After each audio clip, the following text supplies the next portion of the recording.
Two men bring an offering to the Lord, one of the fruit of the ground, the other the firstborn of his flock. God accepts one and rejects the other. Why?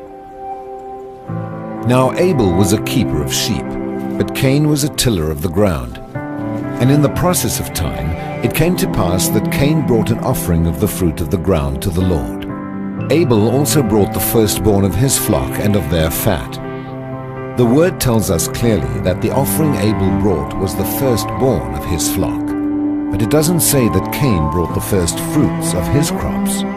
It simply says, in the process of time, Cain brought an offering. Cain harvested his crops and over time gathered enough to bring an offering. It was an offering on Cain's terms.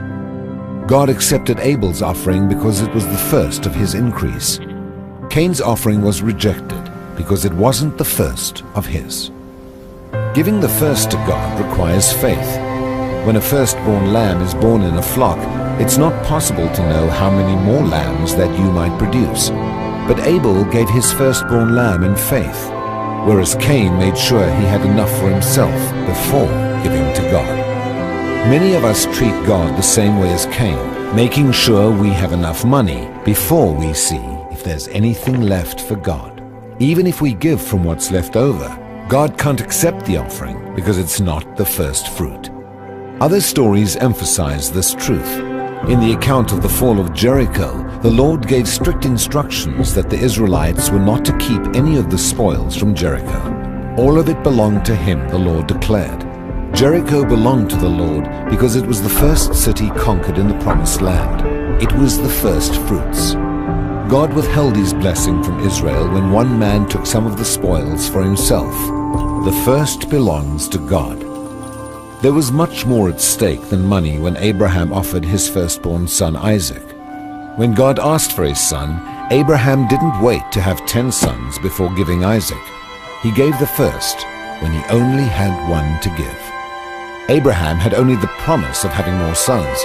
It took faith for Abraham to offer Isaac, faith that God respected and blessed.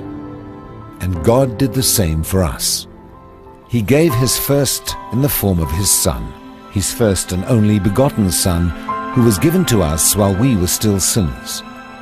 God gave Jesus in faith that we might one day give our lives to him. The gift of his Son came before the blessing of our repentance and salvation. We give our first fruits in much the same way. Before we see the blessing of God, we give it in faith.